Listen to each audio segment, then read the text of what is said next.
आषाढी एकादशीच्या निमित्ताने आता दिंड्या पंढरपूरकडे रवाना व्हायला लागलेल्या आहेत. मागच्या वर्षीपासनं ज्ञानेश्वर महाराजांची फार मोठी दिंडी नेवाशातनं निघायला सुरुवात झालेली आहे आणि अनेक दिंड्या या एकाच दिंड्यामध्ये समाविष्ट झालेल्या आहेत.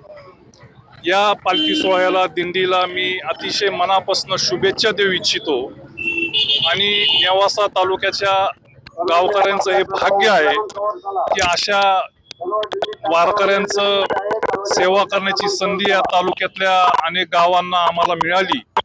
या दिंडीला मी अतिशय मनपूर्वक शुभेच्छा देतो आणि ही दिंडी यशस्वी वाटचाल करेल अशी परमेश्वराचरणी प्रार्थना करतो. गेल्या वर्षापासून माऊलींची ही दिंडी ही मोठ्या स्वरूपात नेवासा असेल, शेवगाव असेल, गंगापूर असेल, सर्व पंचकृषीतल्या दिंड्या एकत्र आल्या आणि एक मोठी दिंडी जवळजवळ 10,000 लोकांच्या 25-30 छोट्या दिंड्या मिळून एकत्र दिंडी झाली.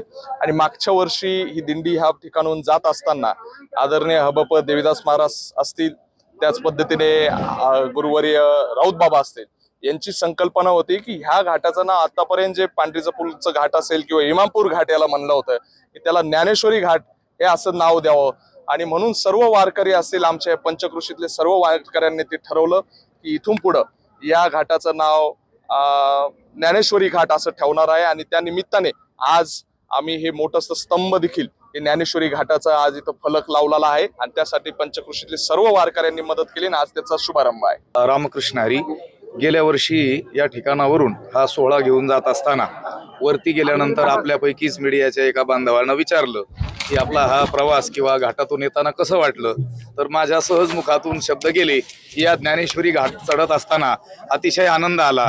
आणि अगदी आळंदीवरून ज्याप्रमाणे ज्ञानोबाराय पंढरपुराकडे जातात, पुण्यानंतर ज्यावेळेस दिवे घाट सासवडच्या अलीकडे लागतो, अगदी आपल्यालाही नगरच्या अलीकडे असलेला हा घाट त्या घाटाप्रमाणेच आम्हाला वाटला. म्हणून ज्ञानेश्वरी हे नाव माझ्या मुखातून गेलं आणि आपण सर्व मीडियाच्या बांधवांनी त्याला प्रसिद्धी दिली. पण गेले वर्षभर काही कार्यवाही काही झालेली दिसली नाही, परंतु नामदार साहेबांनी पुढाकार घेऊन या ठिकाणी या फलकाचं अनावरण आता सर्वांच्या उपस्थितीमध्ये, संत महंतांच्या उपस्थितीत केलेलं आहे.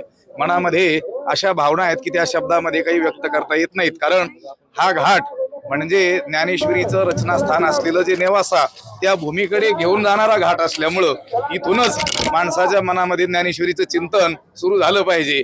त्यामुळं अतिशय आनंद वाटतो आहे.